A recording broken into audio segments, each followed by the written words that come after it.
Good afternoon, third grade. This is Ms. Scarville, and today I'm here to teach you social studies.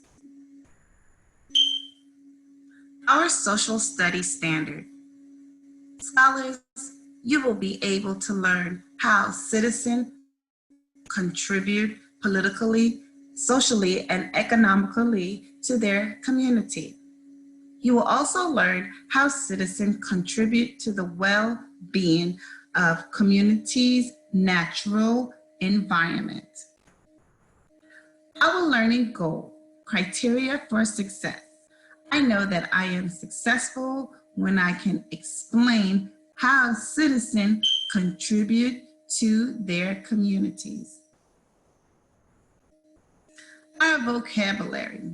Within this government and civic unit, we learn to define the following terms: community, citizen, constitution, service, rights, responsibility, judicial, legislative, executive, and civic engagement. Let's review before we continue. We have learned about laws and rights and responsibility.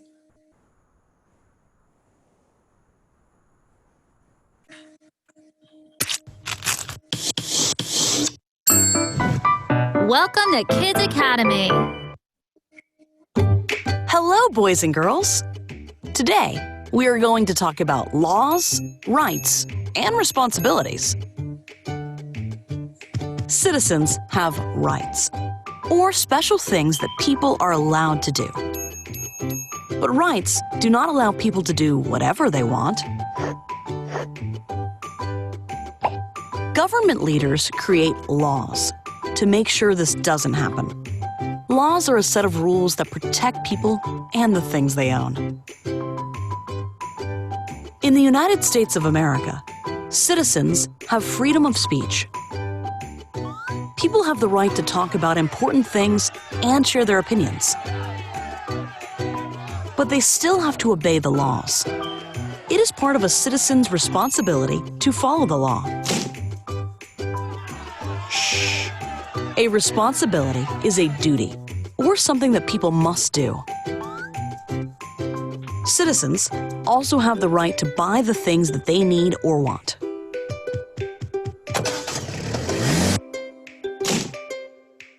They cannot just take them. That is against the law.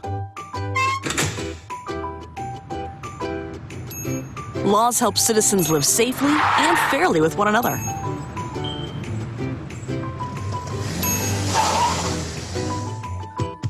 Let's review.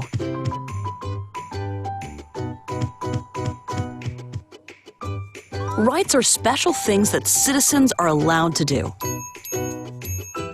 Laws are a set of rules that protect people and the things they own. The government creates laws to make sure that people don't do whatever they want. This keeps citizens and their property safe. It is part of a citizen's responsibility to follow the law. A responsibility is a duty or something that people must do. Thanks for watching. Goodbye. Subscribe to our channel to stay updated on. Next, we will review the three branches of government.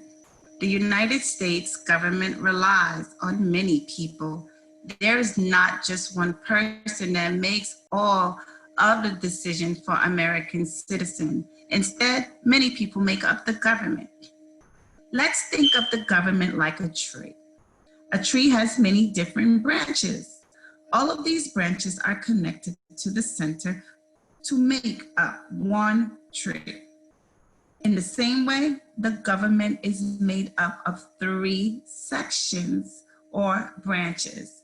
These sections are connected and work together to make up one country, the United States of America.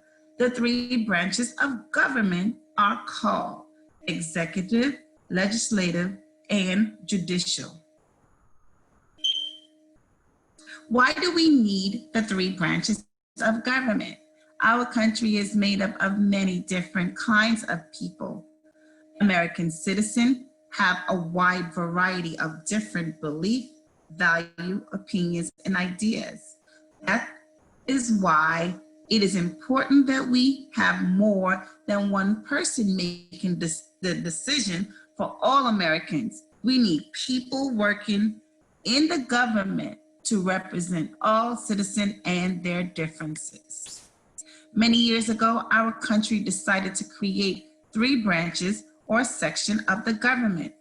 Each branch would have specific responsibility so that not just one person or group of people were making all the decisions regarding our country.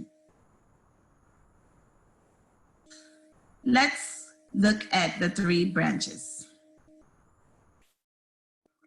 It is time for learning on how the U.S. Constitution sets up the federal government into 3 branches.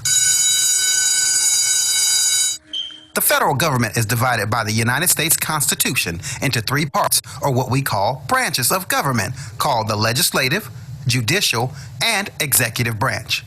How this works is the legislative branch is where laws are made in Congress, which has 2 parts. These 2 parts are the House of Representatives and the Senate. The executive branch is made up of the president, vice president, and his cabinet. The president and vice president are elected by the people, but the cabinet is made up of people the president nominates and gets approved by the Senate. Finally, there's the judicial branch, which is our court system, made up of the Supreme Court with 9 justices making final decisions and the lower federal courts who are in place to help interpret the law and make decisions. And that was all with the 3 branches of the U.S. government. Now let's look at ways that citizens contribute to their communities. So, what do good citizens do?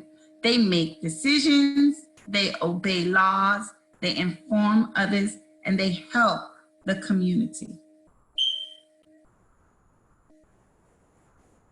You will have 2 minutes, scholars, to make a list of ways that citizens can help to improve their community. When I say go, I should see scholars writing. Ready, go.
Some examples of how citizens can help improve their community. Citizens can volunteer to be active in their community. They can follow rules and laws. They can respect the rights of others. They can also respect the properties of others and work with the government. Your assignment, scholars, on Canvas. How will you contribute to your community? Explain in 3 to 5 sentences how you can contribute to your community. This will be graded on Canvas. Thank you, scholars, for listening, and have a great afternoon.